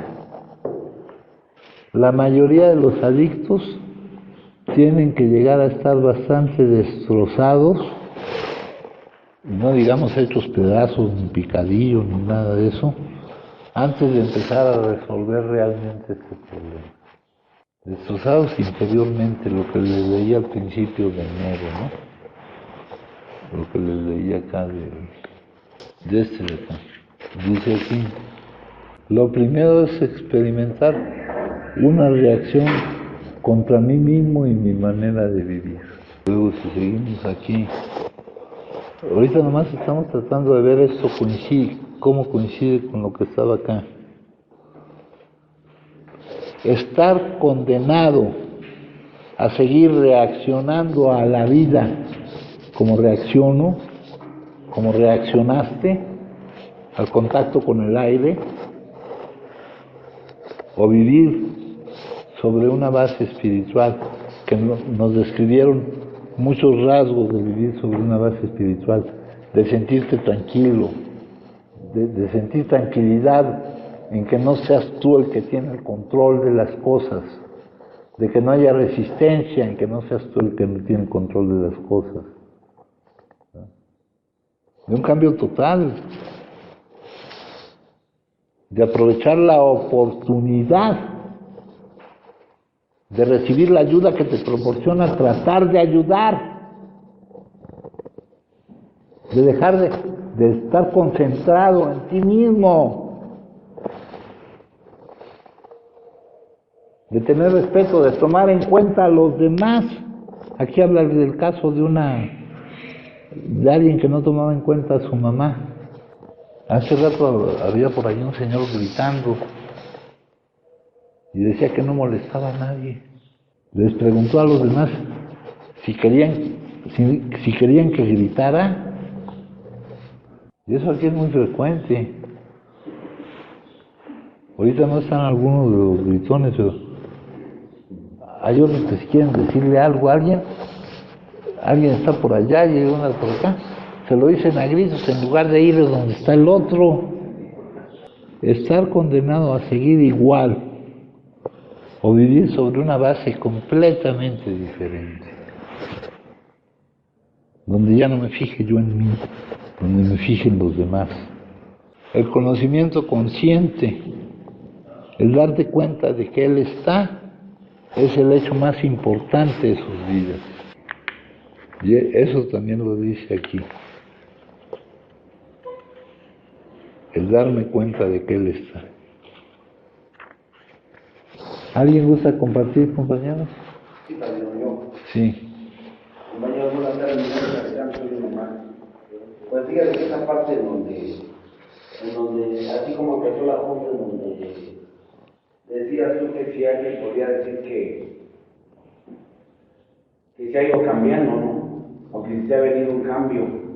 Yo lo relaciono a la parte en donde ha tenido que ser gradual, pero yo veo que también a través de todo ese cambio, en primera, hay que reconocer, creo yo, por conforme se me ha enseñado, que el cambio no lo estoy haciendo yo con mi esfuerzo. Es más, si metiera yo algo ahí, ni siquiera se daría. Entonces, esa parte creo que también es a donde se refiere ahí en esa, lo que estabas leyendo de eso a lo que le llaman despertar o esa cuestión, ¿no?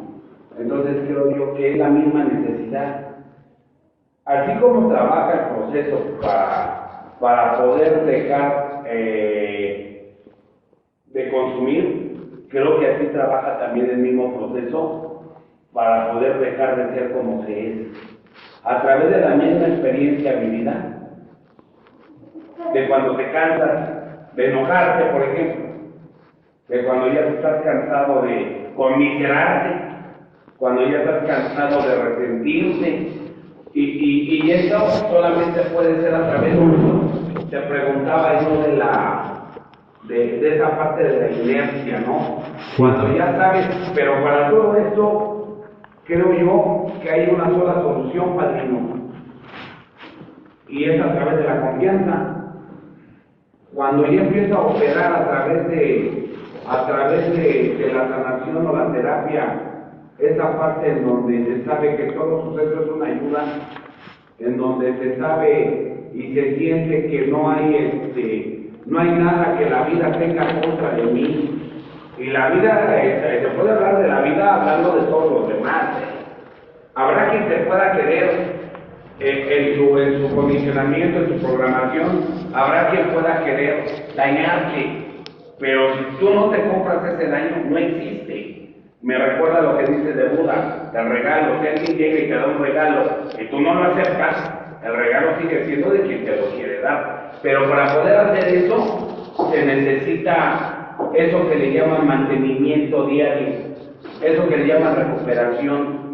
¿Por qué lo comento? Porque, por ejemplo, esa parte de los cambios, yo puedo manifestar el día de hoy, y ya voy a hablar de mi persona, yo puedo manifestar el día de hoy que hay cosas que no dejan de molestarme, en verdad, hay cosas que no dejan de crear una emoción en mí, y es porque todavía no alcanzo la seguridad completa de no quedar a merced, pero sí hay algo que también puedo comentar ahí. Hay cosas, y muchas, la mayoría, en que ya no les doy el mismo peso que les daba antes de conocer.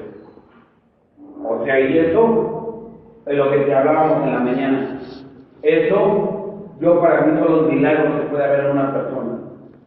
Porque yo sé que a través de la ira, a través de la frustración, a través de eso, a través de lo que se dice aquí, es como se activa el mandato bioquímico. Pero si hay una manera de cómo, no que lo prevenga yo, sino pedir, ¿verdad? Pedir que me den la oportunidad de verlo de diferente manera. Dejar de oponerte. Ahí lo que decía. Dejar de oponerte, lo que mencionó aquí, buena voluntad. ¿Ah? No resistáis al mal, dices tú. Fíjate, el hábito de sentirlos ofendidos. Las personas se pasan la mayor parte de su vida sintiéndose ofendidas por lo que alguien les hizo. La sorprendente revelación que te voy a hacer va a cambiar tu vida. Nadie te ha ofendido. Son tus expectativas de lo que esperabas de esas personas las que te hieren. Y las expectativas las creas tú con tus pensamientos, no son reales, son imaginarias. Si tú esperabas que tus padres te dieran más amor y no te lo dieron, no tienes por qué sentirte ofendido. Son tus expectativas de lo que un padre ideal debió hacer contigo las que fueron violadas. Tus ideas son las que te lastiman. Si esperabas que tu pareja reaccionara de tal cual forma y no lo hizo, tu pareja no te ha hecho nada. Es la diferencia entre las atenciones que esperabas tuvieras contigo y las que realmente tuvo, las que te hieren. Nuevamente eso está en tu imaginación. Enojado con Dios, son tus creencias de lo que debería ser Dios las que te lastiman. Dios jamás ofende ni daña a nadie. Un hábito requiere de todas sus partes para funcionar. Si pierde una, el hábito se desarma. El hábito de sentirte ofendido por lo que te hacen otros, en realidad nadie te hace nada, desaparecerá cuando conozcas mejor la fuente de las ofensas. Cuando nacemos somos auténticos, pero nuestra verdadera naturaleza es suprimida y sustituida artificialmente por conceptos que nuestros padres, la sociedad y la televisión nos enseñan, y crean una novela falsa de cómo deberían ser las cosas en todos los aspectos de tu vida y cómo deben actuar los demás. Una de las mayores fuentes de ofensa es la de tratar de imponer el punto de vista de una persona a otra y guiar su vida. Cuando le dices lo que debe hacer y te dice no, creas resentimientos por partido doble. Primero, te sientes ofendido porque no hizo lo que querías. Segundo, la otra persona se ofende porque no la aceptaste como es, y es un círculo vicioso. Todas las personas tienen el derecho divino de guiar su vida como les plazca. Aprenderán de sus errores por sí mismos. Déjalos ser, nadie te pertenece. Las personas son un río caudaloso. Cualquier intento de atraparlas te va a lastimar. Ámalas, disfrútalas y déjalas ir. Primero, entiende que nadie te ha ofendido. Son tus ideas acerca de cómo deberían actuar las personas y Dios las que te hieren. Esas ideas son productos de una máscara social que nunca has aprendido desde tu infancia de forma inconsciente. Reconoce que la mayoría de las personas nunca va a cuadrar con esas ideas que tienes, porque ellos tienen las suyas. Deja a las personas ser, deja que guíen su vida como mejor les plazca. Es su responsabilidad. Dales consejos si te lo piden, pero permite que tomen sus decisiones. Es su derecho divino por nacimiento, el libre albedrío y la libertad. Nadie te pertenece, ni tus padres, ni amigos, ni parejas. Todos formamos parte del engranaje de la naturaleza. Deja fluir las cosas sin resistirte a ellas. Vive y deja vivir. Deja de pensar demasiado. Ábrete a la posibilidad de nuevas experiencias. No utilices tu inventario. Abre los ojos y observa el fluir de la vida como es. Cuando limpias tu visión de lentes oscuros y te los quitas, el resultado es la limpieza de visión. La perfección no existe, ni el padre, amigo, pareja perfectos. Es un concepto creado por la mente humana que a un nivel intelectual puedes comprender, pero que en la realidad no existe, porque es un concepto imaginario. Un bosque perfecto serían puros árboles, sol, no bichos. ¿Existe? No. Para un pez, el mar perfecto sería aquel donde no hay depredadores. ¿Existe? No. Solo a un nivel intelectual, en la realidad jamás va a existir. Naturalmente el pez solo le queda disfrutar de la realidad. Cualquier frustración de que el mar no es como quiere que sea no tiene sentido. Deja de resistirte a que las personas no son como quieres o no piensan como tú. Acepta a las personas como el pez acepta al mar y ámalas como son. Disfruta de la vida. La vida real es más hermosa y excitante que cualquier idea que tienes tú del mundo. Me complacerá decírtelo por experiencia. Imagina a esa persona que te ofendió en el pasado. Imagínate que ambos están cómodamente sentados. Dile por qué te ofendió. Escucha su explicación amorosa de por qué lo hizo y perdónala. Si un ser querido ya no está en este mundo, utiliza esta dinámica para decirte lo que quieres. Escucha su respuesta y dile adiós. Te dará una enorme paz. A la luz del corto periodo de vida que tenemos, solo tenemos tiempo para vivir, disfrutar y ser felices. Nuestra compañera, la muerte, en cualquier momento de forma imprevista, nos puede tomar entre sus brazos. Es superfluo e inútil gastar el tiempo en pensar en las ofensas de otros. No puedes darte ese lujo. Es natural pasar por un periodo de duelo antes de perdonar. Deja que tu herida sana. Descárgate, no confundir con desquitarse con cualquier para dejar fluir el dolor.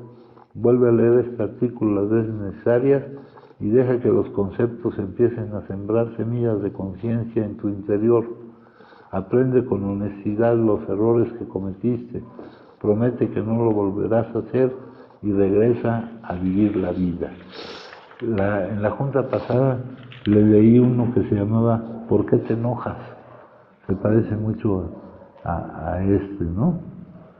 Si te enojas porque alguien no te paga lo que le prestaste, el problema está en haber esperado que te lo pagara, ¿no, hijo? Sí, para mí no es así como eso de esa parte también de la ingratitud, tiene un ejemplo más o menos similar, ¿no? La ingratitud no radica en aquel que no tiene la capacidad de agradecerte ni con actos ni con nada. La ingratitud está en quien espera recibir un agradecimiento. Sí, la forma de... Ya leímos uno, ¿cómo das? Esperando... Recibir. Entonces estás chantajeando. Por eso no se da. Ya lo leímos varias veces, ¿no? Ahora otra parte, padrino, nada más para que quede un poquito claro para mí, esa parte en donde dicen, a veces es necesario, y no a veces, o sea, también pudiendo hacer un índice en lo personal de los lugares donde me ha tocado que me intenten ayudar, o sea, es bien real que las personas intentan a su manera de quererte hacer ver la realidad de lo que le pasa a alguien que es adicto. Primero te invitan a que reconozcas en un autodiagnóstico si lo eres, si hay alguna similitud con alguien que consume, y o eres más similar a alguien que no consume, o qué caminos han tomado.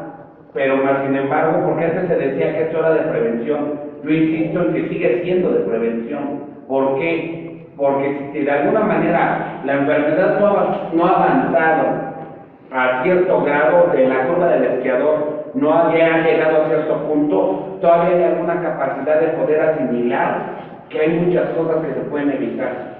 Hay muchas cosas que de alguna manera no es necesario que se vivan personalmente, sino verlo a través de los demás, y no por querer decir que los demás van a tener que ir a hacerlo, sino que, por ejemplo, yo cuando de recién llegué yo aquí a la casa, yo sentía que lo que yo había vivido ya había sido lo máximo, o sea que pocos iban a llegar al castigo de la cárcel, ¿no? Y de repente aquí empecé a escuchar compartimientos de compañeros que han llegado a un psiquiátrico y que han tenido que vivir esa parte, y es algo que yo decía, no, yo eso no lo he vivido, y no lo quiero vivir. Entonces, a mí en lo personal, y estando ya aquí, a mí me despertó esa parte de no lo quiero vivir, pues tengo que hacer algo para no vivirlo, ¿no? Entonces yo creo que esa parte de la prevención, padrino, tiene que surgir efecto. ¿A través de qué? De la honestidad, tanto del que comparte hablando como el que comparte escuchando, porque se supone que también es para eso, ¿no? Hay juntas en donde tú me has dicho que hay hasta folletos, ¿no? De esas juntas de información. Yo creo que toda esta parte es lo que forma un conjunto para poder ayudarte, ayudando. Porque si no, dice ahí, ¿no? Vamos a perecer. Bueno, lo dice de una forma muy trágica, ¿no? Sí. Pero no vamos a alcanzar la remisión. Ajá. Y tomar en cuenta que si yo me autodiagnostico adicto, lo primero que tengo que tomar en cuenta es que no tengo una cura y que no puedo estar siendo desafiante, porque el desafío me lleva a cruzar la calle y a que me corten las piernas. O sea, que sí se siente eso. Y bueno, a mí me ha tocado vivir esas partes, ¿no? Pero el día de hoy, padrino, yo reconozco que hay muchas cosas de las cuales todavía me puedo prevenir, ¿no? Y lo mejor es confiar. Confiar en Dios a través de los demás. Sí, también mencionó ahí el no confiar en los demás, ¿verdad? Fíjate, una cosa que también nos pasa. ¿A qué estamos entregados? Porque dicen que hay que estar en el presente, ¿no? En el ahora, ¿ah? Pero también dicen en el aquí y en el ahora. ¿Quién está pensando en el trabajo que hay que realizar aquí? ¿Quién está pensando en las etapas del proceso? ¿O quién está con la mente fuera? ¿No? ¿El dónde la escucha? ¿Quién está pensando en el siguiente paso que hay que dar? No lo leímos y se parece mucho a los demás. El servicio es la mejor expresión de la buena voluntad, y servir adecuadamente es hacer lo correcto por el motivo correcto. El núcleo espiritual de nuestra enfermedad, vuelve a lo mismo, es el egocentrismo. La única razón para tratar con los demás era el egoísmo que nos enseñaba nuestra adicción. Queríamos lo que queríamos en el momento que lo queríamos. La obsesión con uno mismo, la autoobsesión, estaba arraigada en el mismísimo terreno de nuestra vida. ¿Cómo arrancarnos la autoobsesión en recuperación o en tratamiento cambiando? Al aplicar algunos principios espirituales muy sencillos, invertimos los efectos de nuestra enfermedad. Aprendemos a aplicar el principio de buena voluntad para contrarrestar el egocentrismo de nuestra adicción. En lugar de intentar servirnos solo a nosotros mismos, empezamos a servir a los demás. En vez de pensar solo en lo que podemos sacar de una situación, aprendemos a pensar primero en el bienestar de otros. Cuando nos enfrentamos a una decisión moral, aprendemos a parar, recordar los principios espirituales y actuar apropiadamente. A medida que empezamos a hacer lo correcto por el motivo correcto, detectamos un cambio en nosotros. Donde antes nos regía la terquedad, ahora nos guía la buena voluntad hacia los demás. El egocentrismo crónico de la adicción pierde poder sobre nosotros. Aprendemos a practicar estos principios en todos los aspectos de nuestra vida. Estamos viviendo nuestra recuperación, no nuestra enfermedad. Donde quiera que esté y haga lo que haga, trataré de servir a los demás, no solo a mí mismo, o trataré de servir a mí mismo a través de servir a los demás. Cuando me enfrente a una disyuntiva, trataré de hacer lo correcto. Entonces realmente es mucho lo que abarca. La forma de estar aquí, no basta con estar aquí, la forma de estar aquí. La primera parte, la primera fase del proceso es la adaptación, pero no adaptarnos solo a estar aquí juntos y actuando como siempre hemos actuado, en donde lo único, la convivencia de los adictos, donde lo único que falte sea la adicción, donde no hay el respeto, donde no hay el tomar en cuenta a los demás. Luego viene ahí ya debe de haber cambio. Luego viene la fase de rehabilitación, que es la fase de cambio. Y luego viene la fase de reintegración. La fase de reintegración es ir abarcando el segundo objetivo de la recuperación, pero sin dejar nunca el primer objetivo de la recuperación. Nos empieza a jalarlo de fuera con tal fuerza que siempre va a ser para nosotros más importante. No logramos darle la importancia que tiene esto. Tengo otras cosas más importantes que hacer, otras oportunidades que desaprovechar. Y esto no es raro ni es una crítica, es una característica de la enfermedad. ¿Cuánto nos tardamos en ir saliendo de esto? Y es un asunto, una responsabilidad nuestra, compañeros. No del lugar ni de, como la de ayer, que me decía que la madrina y que Grijalva y que Grijalva ya la había llamado porque yo creo que había cobrado más dinero, o del padrino, ¿verdad? De Diego, de buscar quién me saque. El único que me puede sacar de mis problemas soy yo, compañero. ¿Alguien más, compañeros? Entonces, vamos a estar aquí y ahora, no sosteniendo el hecho de que no estamos haciendo nada. ¿Eh? Por ejemplo, la paciencia, lo que hablaba Pablo, aprender a tener calma, esperar, todo llega en el momento adecuado, ¿no? Entonces, empezar a estar en calma, en serenos, por ahí hablaba de la serenidad, ¿no? La cooperación absoluta con lo inevitable, ¿no? Vivir en el presente es algo muy importante, pero también vivir en el aquí. Ahorita yo los veo aquí físicamente, pero no sé si estén aquí y ahora. A lo mejor ya andan en el siguiente paso y en otro lugar. Entonces, claro que hay muchas cosas que hacer aquí. Y la convivencia entre nosotros, que no sea lo mismo de siempre. Caminar juntos, pero en un camino de salida en nuestra situación.